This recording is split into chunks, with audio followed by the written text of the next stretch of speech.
here with Anime Genesis. I'm here with Fred Gallagher of Megatokyo.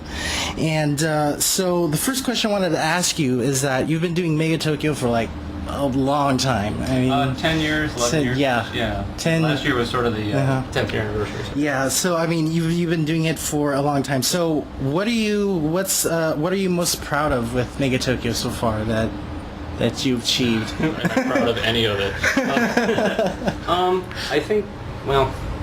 I think that for me, I can go back and read it, and there's still a lot that does a lot for me. Because in the end, when I'm doing these things and I'm writing it and I'm pulling it together, it's sort of like you're writing something for yourself. You're writing a manga for yourself. You find there's stuff that interests you in other shows or other series or other manga, and instead of just copying it, what I try to do is create the same sort of feeling or the same sort of concept or aura, I guess, that you like, and then maybe even tweak it to something maybe that's more interesting to you. So I found that a lot of stuff seems to have that in there upon rereading and re-looking at things, and there's been some things that have come together incredibly well, and then there's things that were really bad, but I've been sticking to it in spite of frustrations with not happy with this, not happy with that, feeling like other people's work is always better, but that's normal. Yeah. As far as things that it's to have books published and to have the various interests that people have had in everything. And really, when you talk to a lot of people who will tell you how much they've read your work and how much it's meant to them or they've been inspired by it, that's a big deal. I mean, it's a really nice thing to know that, or to feel like you've shared something that people have connected with or enjoyed in some way, shape, or form. So that's always a good thing.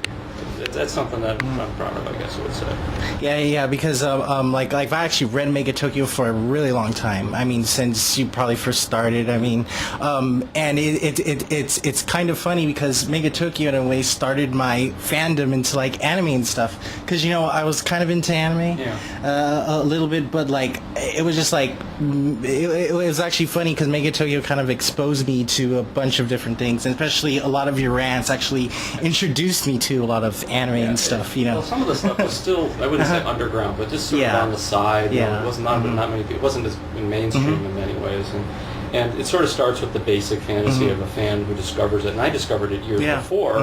Of wow, this is great stuff. I want to go to Japan and see what it's like. But at the same time, it's also tempered by my own understanding. So if I've been to Japan, my own separation of there's the fantasy of going to Japan, then there's the reality of an understanding that manga often represents their own fantasies about their own culture. So having an understanding going back and forth, it actually makes it that makes it more interesting.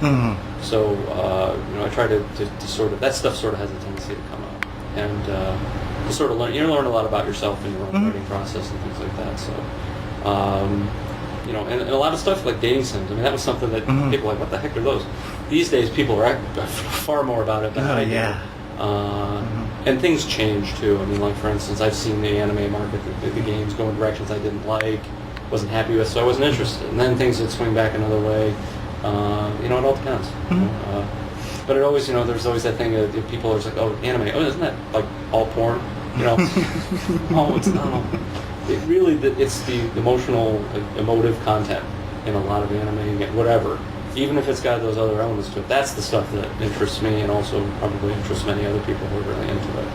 You know what I'm saying? So, and that's what I try to at least somehow get into the comic and things like that I work with. How do you motivate yourself to keep the story going and avoid burnout? Well, I think burnout happens. I think that you get stuck. I often talk about, I feel like there's a part of my brain that's writing this and knows what it's doing and has since the beginning. Because I'll be moving along and not feeling like I don't know where things are going, and then all of a sudden I'll pick up a path or something will happen. The next thing I know, it'll connect to something I did like 3 years ago. And it's like, I'm brilliant. Well, I'm not really, but I feel like I could be confused with being brilliant for making that reconnection. I tend to work on the idea that all the characters are people, they're individuals, and that when things will come along, sometimes I'll actually follow a thread that I wasn't planning to, that came along as a result of what the characters were doing, and I'd end up completely dropping something I had planned to do, and you end up going these routes that are far more interesting. And that's sort of how I've been doing it from the beginning. So if you sort of have a little bit of flexibility with that, you can find yourself going in some really interesting places. And I think it's like I'm also trying to find out what the story is. I mean, this is not something that I developed. It's pat. It's ready to go. It's done. I'm still trying to. I'd like to know where it ends up myself.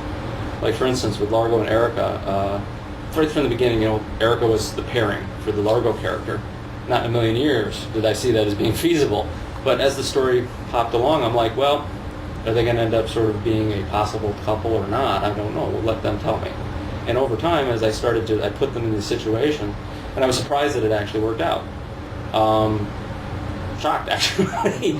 But when it did work, and it did work. So in other words, I try not to force things. I try to see where they're going to end up in a realistic way. So, and that's kind of part entertaining for me as well. So, and that's how it's like I'm watching a long range show as well. Do you have any other plans to do any other projects besides Megatokyo? Oh yeah, absolutely. In fact, one of my ideas is at this point is that just start doing. I named Warmth as it's a story that actually predates Megatokyo, and there's a basic concept to it that was sort of there at the beginning, developed over time. A lot of the story has changed and dropped away. It's been reinvented a couple of times, and I actually completely dropped it after the Sendai quake or the Miyagi quake. When actually the area that I had actually placed some of the story was seriously damaged and impacted by that, I was like, I can't do this. I can't do it here. It's just not going to work because because of what happened with the quake, I can't do it. But since then, some of the basic tenets have come, and I've sort of restarted it, and it's actually something it regenerated into something that I think is very much worth doing. I've also got another one that I started working on, and I've done a lot of sketches on, and so I've got two solid ideas that I've got in the background I've been developing, and it's just a question of how to distribute them. One of the ways I'm looking at doing is possibility of doing some e-publishing with them. A few years ago, the only way that you could really work on a new project and get it out there if you didn't give it away on the internet was to do a book's worth. And there's no way I could do a book's worth and take all that time to put into it before anybody sees it. But with e-publishing, it may be possible to do a smaller, like 14-page batch. You're not going to normal size episode and release that. So we'll see if that type of thing might work. At the same time, continuing Megatokyo, because Megatokyo is how it is, and it's going to keep rolling along. So. But I do have other things on deck and trying to be a little bit more flexible. Definitely like to experiment with some other stuff because that's part of the fun. Visual novels have kind of been, a big influence on Megatokyo and stuff. But I guess has there been any? There's probably a million of them. But is there any manga artist in particular, or any anime that's been a really huge influence on Megatokyo? Oh, there's. When Kodansha was working on the translated version of Book 1, the translator, I talked to her quite extensively about the various influences. This is just in Book 1. She's like, I'm going to have to go back to a video store and rent some of these. I haven't seen these in years. A lot of things. I type in, and it's not just anime. Yeah. Stuff. Like, for instance, there's influences by William Gibson novels in there, books in there, and just all kinds of crazy places you'll find some inspiration that fits somewhere. One of the big initial influences for me was actually Matsumoto Sensei's Kimagure Iron's Road.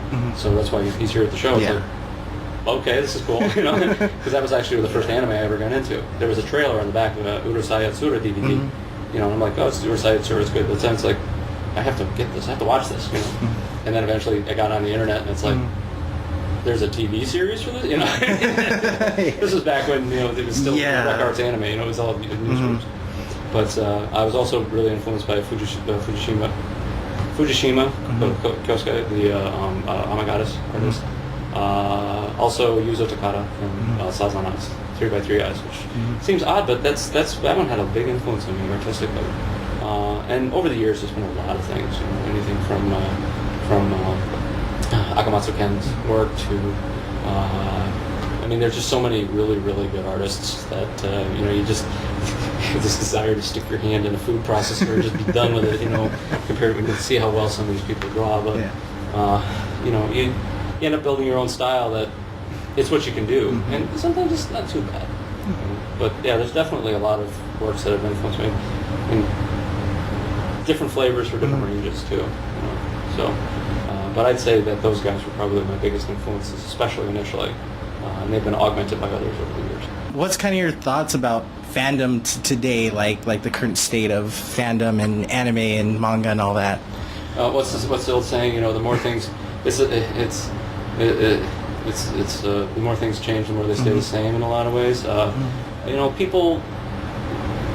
People are striving to find certain types of things that mean something to them or are entertaining or that they can get into, and it runs across the board. The one thing that's sort of hard for people to sometimes think about is that it's not a question of how many people are into it. It's whether you enjoy it or people that you're connected with there's a community of people that might also enjoy it in the same way. And sometimes it's a little sad when you see an element of a community sort of take over the worship of something, and in the end, it comes down to what the things that you like the most, and fans communities can have an impact on how things are perceived, and sometimes that's good, sometimes that's bad. It can also make things a lot more enjoyable. Things like cosplay and various others. There's always sort of a competition factor that comes in, but at the same time, I've always sort of approached Megatokyo with the idea. It's like, look, I'm friendly to anybody who I'll talk to about things, because it's just an honor that people will pay attention to my work and give it a chance,